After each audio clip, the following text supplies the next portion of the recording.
Olá a todos, me chamo Isaac Messias, sou advogado e eu vou trazer uma reflexão para vocês aqui, uma reflexão que eu tive a partir de conversa, com uma pessoa muito importante para mim, e foi sobre um caso, na verdade um caso de repercussão nacional a partir de um podcast, chamado Caso Evandro, que envolvia o assassinato de uma criança no Paraná, envolvia acusações de rituais de magia negra, enfim, aí por causa disso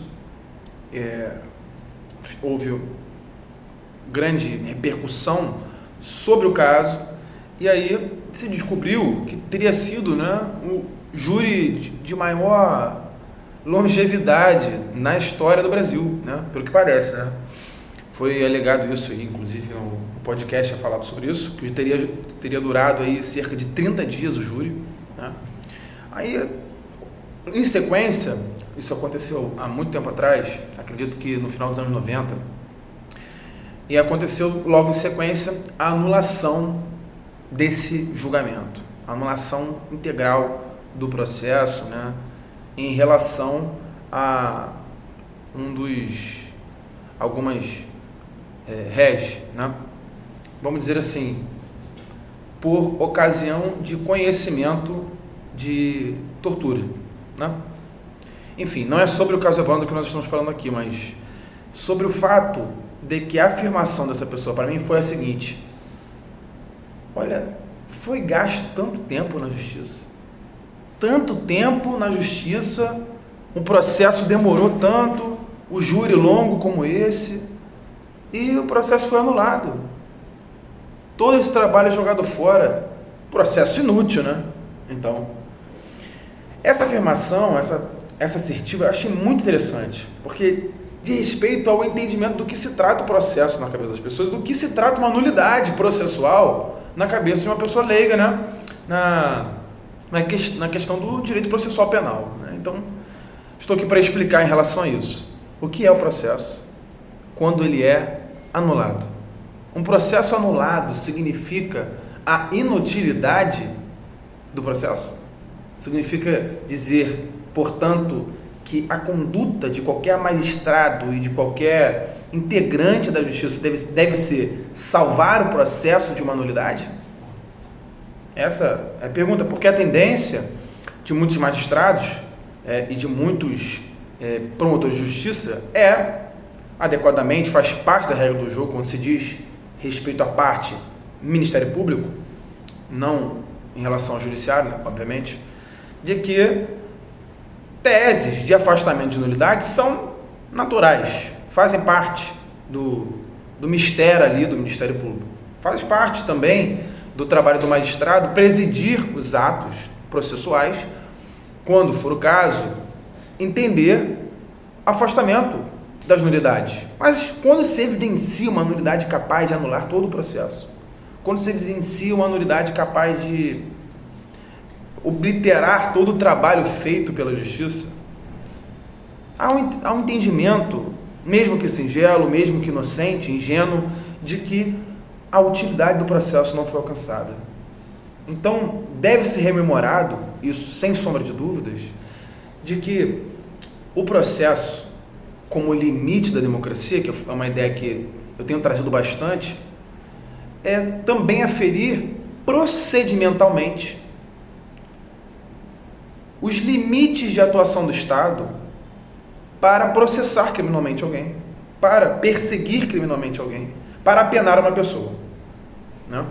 Então, se essas formas, esses quadrantes não forem respeitados, o processo está ali, inclusive, para aferir a existência dessas nulidades. Sem processo, não há formalidade. Sem processo, não há caminho até a pena. E se esse caminho for tortuoso, não há possibilidade de chegar até a pena. É simples assim. O processo, então, quando ele é anulado, não se deve crer que ele integralmente, filosoficamente, chegou a uma conclusão de inutilidade de tudo que foi feito na justiça. Claro que não. Mas que, reconhecendo a nulidade, e exatamente reconhecendo a nulidade que era devidamente existente, patente, deveria ter sido anular o processo todo, absoluta anulidade, insanável anulidade. Ora, o processo foi capaz de reconhecer, no processo, se deu, foi o meio pelo qual, melhor dizendo, o método de aferição da legalidade da atuação do Estado. Portanto, a sua finalidade foi alcançada. A finalidade do processo foi alcançada na medida em que se reconheceu a nulidade dele e, por si só, o fez se tornar uma inexistência jurídica. Sim, é para isso que serve o processo. Dar um limite à atuação do Estado. Então, se uma prova foi produzida ilicitamente, né? Uma prova ilícita, por exemplo, do caso Evandro, a questão da tortura, né? Ou até mesmo uma prova fruto de uma invasão domiciliar, né? Que é inconstitucional, e só existe aquela prova que fundamentaria a condenação, deve ser anulado o processo. E só pode ser reconhecida a nulidade dessa prova, por exemplo, dentro do processo. Então, a capacidade do processo também é a aferição das formalidades. Portanto, se um processo, mesmo que seja o processo mais trabalhoso do mundo, mesmo que seja o processo mais longínquo que seja, um processo que demore 30 anos, se ele for anulado, se ele for revisado, se for feita uma revisão criminal, um habeas corpus substitutivo de revisão criminal, e for reconhecida a nulidade, a justiça foi feita. O processo, a finalidade do processo foi alcançada. Entenderam? Então vamos afastar qualquer tipo de entendimento que tenda a dizer que mas a justiça anula todos os processos, a polícia prende e anula o processo, é injusto. Como assim? Do que nós estamos falando aqui? Que tipo de política criminal e que tipo de processo penal democrático queremos ter se entendemos que anular um processo é jogar todo o trabalho no lixo? Se dissermos que a absolvição por si é um trabalho mal feito do magistrado, um trabalho mal feito do Ministério Público? Claro que não. Precisamos entender qual é o sentido principal e filosófico, melhor dizendo, do processo, e afastar outras temeridades de pensamento, né, que são razões vulgares, alimentadas também por razões ardilosas, que têm essas últimas referências muitas vezes teóricas, né? Isso daí a gente pode falar a respeito, por exemplo, de pessoas que levantam certas correntes jurídicas mais afeitas à punitividade, certo? Tendenciosa à punitividade.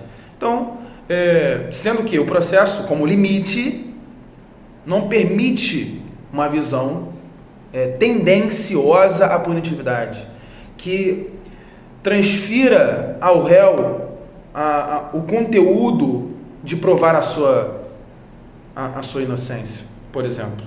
Então, é sobre isso, é a reflexão de hoje, sem criar nenhuma animosidade, é lógico. Se você quiser curtir, compartilhar, se inscrever no canal, faça o que tiver que fazer, tá bom? E eu me despeço, tá, pessoal?